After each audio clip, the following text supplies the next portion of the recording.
শুনলে তো? শুভ দৃষ্টির আগে অবধি আমি নাকি তোমার মুখ দেখতে পারবো না, বাট আমার একটা আপত্তি আছে জানো তো এই নিয়মটাতে। তুমি এত সুন্দর, আমি কি করে বলো তো তোমাকে না দেখে থাকি পড়না? এ বাবা, দেখেছো আমি তোমায় পড়না বলে ফেললাম। I am so sorry, but you know এখন থেকে কিন্তু আমি তোমাকে পড়না বলেই ডাকবো। স্যার আপনি প্লিজ এখন যান এখান থেকে। আপনি মানে পড়না, I am not your boss anymore. আমি তোমার বস নয়, আপনি কেন বলছো?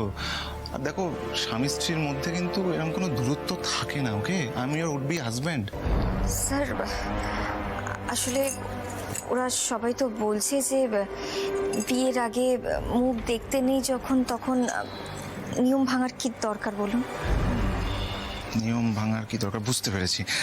আসলে এদের মন তো যত ছোট করেই হোক না কেন, তুমি বিয়ের সব কিছু নিয়ম মানতে চাইছো।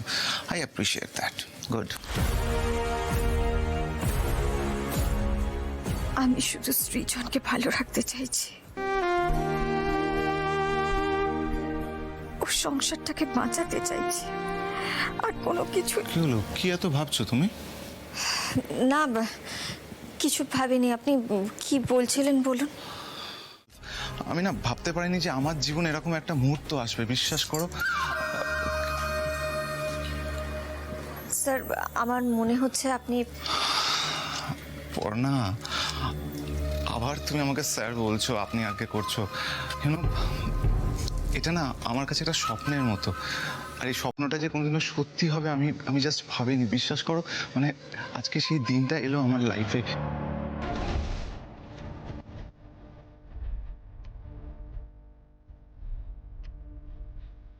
প্রথম দিন থেকেই যে মানুষটার ছোঁয়া আমার ভালো লাগে না, কেমন যেন লাগে।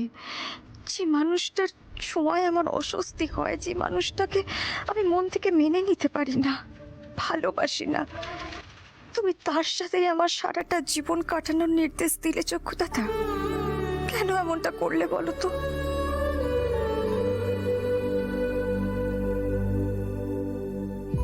বিয়ে প্রত্যেকটা মেয়ের কাছে একটা স্বপ্নের মতন হয়, জীবনের এত বড় একটা পদক্ষেপ। বিয়ের দিন সব মেয়েরা কত এক্সাইটেড থাকে, লজ্জা, আনন্দ, প্রেম, উত্তেজনা সব মিলেমিশে একাকার হয়ে যায়।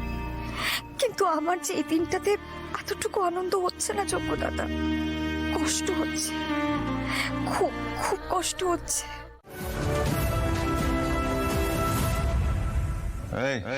তোমার এখানে কি চাই? হ্যাঁ, তোমার বিয়ে করার শখ একেবারে ঘুচিয়ে দিতে এসছি আমি। তাই? সৃজন,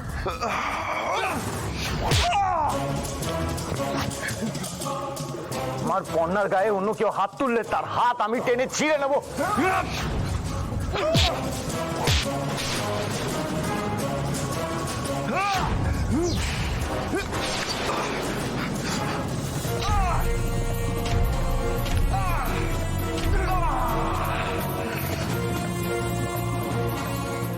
কি ভেবেছিলে তুমি? আমাকে লুকিয়ে তুমি ওই জানোয়ারটাকে বিয়ে করে নেবে আর আমি জানতে পারবো না? প্রথম দিনই আমি তোমাকে ওই লোকটার ব্যাপারে সাবধান করে দিয়েছিলাম, আর তুমি আমার থেকে নিজেকে সরিয়ে নেওয়ার জন্যে এই অভিমন্যু সেনকে বিয়ে করতে যাচ্ছিলে। সৃজন দত্ত বেঁচে থাকতে পর্ণার আর অন্য কারোর সাথে বিয়ে হতে পারে না। তো সুন্দরী বউ পেয়ে আমাদের মতো পুরনো শিকারকে চিনতেই পারলেন না, ভুলেই গেলেন। ফিলিং জেলাস, হিংসে হচ্ছে বুঝি? তা একটু হচ্ছে। পূজা, হিংসা আর চিন্তা কোনোটাই করো না। তুমি তো খুব ভালো করে জানো আলোক পর্ণাকে আমি বিয়েটা করছি একটা রিভেঞ্জ নেওয়ার জন্য। একবার আমার আলোক পর্ণার সাথে বিয়েটা হয়ে যাক, তারপরও হাড়ে হাড়ে টের পাবে যে এই অভিমন্যু সেনের গায়ে হাত তোলার শাস্তি কি চরম হতে পারে। পায়ের তলা এনে ফেলবো আমি ওকে, হাতের মুঠোয় রাখবো ওকে। কুল কুল। বিয়ে ফিয়ে না ভেবো না তুমি, ঠিক আছে? শোনো, বিয়ে যতই করি না কেন আমি, তোমার বা আমার বাকি প্রেমিকাদের জায়গা না এক চুলো নড়বে না, ওকে? সত্যি তো? 100%। অভিমন্যুদা, হ্যাঁ বলো বলো। পুরোহিত ডাকছে, তোমাকে বিয়েতে বসতে হবে। রাইট, বিয়েতে বসতে হবে। রেডি, আমি যাচ্ছি।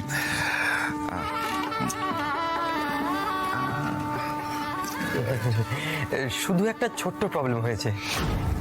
প্রবলেম? কি প্রবলেম? আসলে পুরোহিত আর তার অ্যাসিস্ট্যান্ট দুজনেই উড়িয়া বামুন। কি? একবেলা নোটিসে এর থেকে ভালো নাকি আর কাউকে পাওয়া যায় না। চলো চলো, দেখি চলো।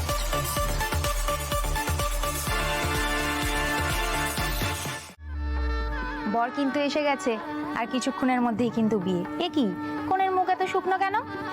এ কি হাসি কোথায়? কোণে যদি না হাসে তাকে কিন্তু মোটেই সুন্দর দেখতে লাগে না। না, আসলে সবকিছু খুব তাড়াহুড়োর মধ্যে হচ্ছে তো, একটু টেনশন হচ্ছে আর কি। আসলে কষ্টে তোর বুকের ভেতরটা ফেটে যাচ্ছে, তার আওয়াজ আমি এখানে দাঁড়িয়েও পাচ্ছি।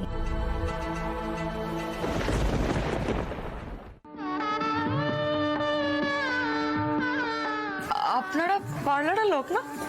শরবত পাননি?